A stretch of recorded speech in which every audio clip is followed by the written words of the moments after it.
Canada's broken, and Canada's broken because we're stupid, okay? Canada's broken because we're stupid. Thanks, everyone. Canadians need hope right now. They need hope. You want to sneak by here? Good to see you. This is not hope. This is not hope over here. Oh, look at this. We've got a. We're working. We've got a, We're actually going to work. You better start. We've got. This is the group here that have given you the most expensive groceries in the G7. And hopefully they'll work in the opposite direction. People need hope that they can actually afford their lives, afford to go to the grocery store, afford to buy homes, afford to live in Canada once again, afford that they'll be safe on their streets, hope that we'll be a self-reliant economy and military. After 10 years of Liberals, life is expensive, dangerous, and our economy is more dependent than ever. Mr. Carney promised change. After a year, we've seen nothing but illusions. In reality, life is even worse now than when he took office. The illusion was that he would give us affordable groceries. The reality is that he's given us the worst grocery price inflation in the G7. The illusion was that he'd get rid of the carbon tax. The reality is he's brought in another one. The illusion was that he was going to build homes. The reality is that home building is collapsing in in Vancouver and Toronto, and we have the most expensive housing in the G7. The illusion was that he was going to bring safety. The reality is he hasn't changed a single word in the criminal code or gotten rid of a single catch and release Liberal law. The illusion was that he was going to build, baby, build. Remember that? Well, the reality is that even though we gave him exceptional powers in Bill C-5 that he said he needed to build really fast, we gave him that bill in 5 days. We're now 7 months later, he has not approved a single project using that bill. The illusion was that he was going to open new markets in the world, and there's been lots of photo ops and signing ceremonies, but he's not signed a single new free trade agreement with any country. And in fact, he has not gotten the deal that he promised he would have with the Americans by July 21st. Canadians cannot live in Mr. Carney's illusions. They live in the costly, dangerous, and dependent reality that he has created. My message to him is to work with us. Work with us to fast-track results for an affordable, safe, self-reliant Canada. We've got concrete proposals, and we have a track record of showing that we're willing to work together. We fast-tracked Bill C-18, C-13, C-14, C-5, C-3, C-4, and C-12. We're the ones trying to hit the gas pedal. My message to Mr. Carney, stop hitting the brakes, because Canadians need hope for affordable, safe, and secure Canada. You know, Mr. Carney had promised that he would get us a deal by last July.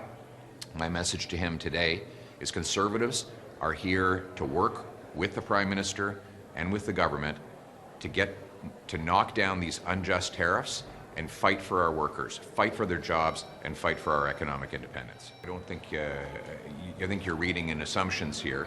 How would I deal with it? We need our country to be strong, self-reliant, and sovereign, able to stand on its own 2 feet. Then we can negotiate from a position of strength. For example, we need to rapidly approve a pipeline to the Pacific.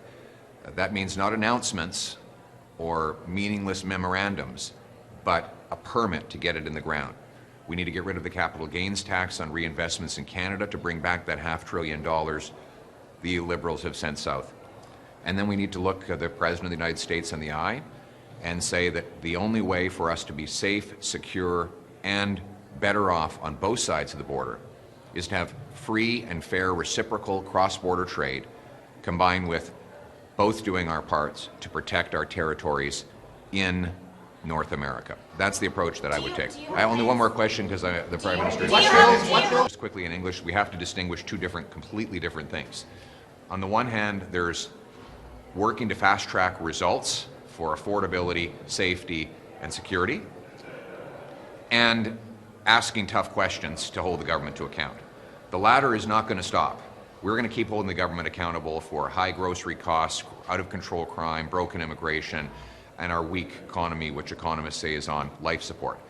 That at the same time, we can walk and chew gum, and that means we're going to work today. I'm going to say to the Prime Minister, let's work together to fast-track results for an affordable, safe, self-reliant economy. Thanks very much, everyone. What bills are you going to propose to fast-track?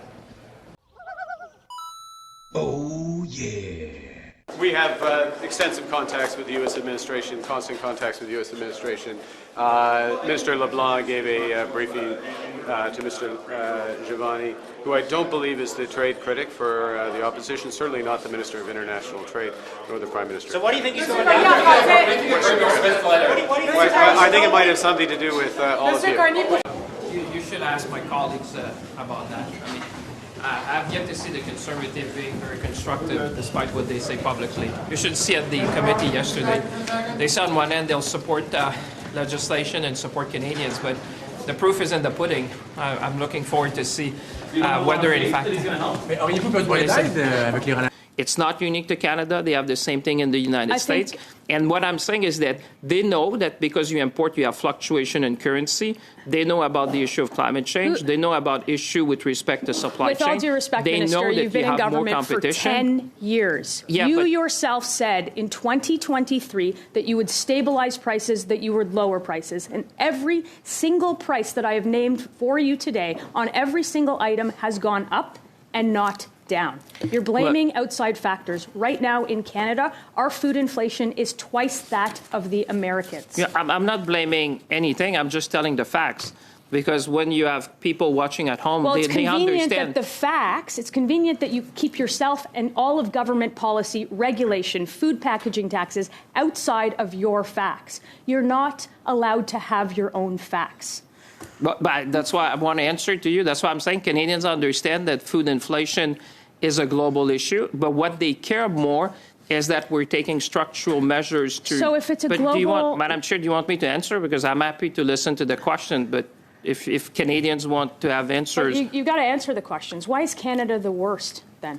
Well, I would challenge you on that, but that's not really what Canadians would focus on. Okay, thank you very much, Minister. Thank you. We'll get back to the absurdity of Canadian federal politics in a moment. Just a friendly reminder to smash the like, hit subscribe. Please leave a comment below if you have something to share. Let's get back to the nutty video. Danielle Smith says Alberta needs more say in picking federal judges. If not, it might withhold the necessary funding to support any new judicial positions. This is a threat. This is a form of ransom. This lawyer says reduced funding would hurt the justice system. We're going to start running into a situation where trials aren't being concluded and matters are being stayed. And this is the initial thought that goes through my head is that we're going to have a backlog here. Right now, Ottawa appoints judges to federal courts with input from provincial committees. Alberta's 7-person committee includes 1 provincially nominated person and 3 who are federally nominated. Smith wants a new committee with 2 Alberta-appointed experts and 2 appointed by Ottawa. I think more broadly first, ensuring that we have an independent judiciary is a hallmark of democracy and a key part of the rule of law. At risk of stating the obvious, it's essential that we have a judiciary who's able to make decisions without fear or favor amongst those who have the power to appoint or, in theory, remove a judge from the bench. When you start to look at how you can protect that independence, certainly ensuring that there's not political threats about the resources that are going to be made available to them to do their jobs as part of it. But another part is actually have integrity in the appointment process to begin with. With respect to the process that we've established, it's working very well. We've got independent judicial advisory committees with appointees that factor in feedback from the provinces. We've got representatives of the law societies, of the Canadian Bar Association, of the federal government, who are able to make independent recommendations. Those are fed into our process. I've actually found over the course of my time in this position, the feedback we've received from Alberta to be uniquely helpful in pointing us in the right direction to have stellar candidates appointed, including as recently as a week ago. So my sense is we have a functioning independent process. We should protect it and defend the independence of the judiciary at all costs. Concerns about Jamil Giovanni going down to D.C. and talking with the American administration?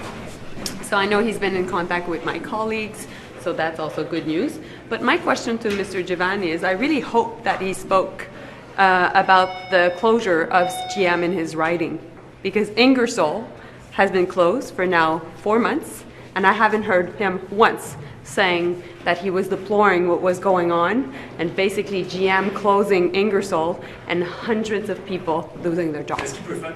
There are people who've been running around this country for over a year now, talking about their elbows, flapping about. I just don't find that impressive. I don't find it serious. I take this issue seriously. And as a guy who went to law school in the United States and has a strong network there, I think I have something to offer to help build bridges of communication between our two countries, and that's exactly what I'm going to do. But elbows up? Seriously? When this guy met Donald Trump, he got on his knees so fast, Francois Legault wanted to use the notwithstanding clause. Commissioner Dufresne, the Prime Minister recently struck a deal with Xi Jinping to allow for the import of 50,000 Chinese EVs annually. He did so notwithstanding serious concerns regarding national security, regarding privacy concerns, including audio and video surveillance, as well as tracking people's movements. Premier Ford has characterized these EVs as spy vehicles. Others have also characterized them in the same way. The U.S. has a functional ban on vehicles that contain Chinese software. So in the face of these very serious concerns that go directly to the privacy of Canadians, did the Prime Minister's office or the Minister of International Trade or anyone in the government consult with your office about these concerns before striking a deal with Xi Jinping?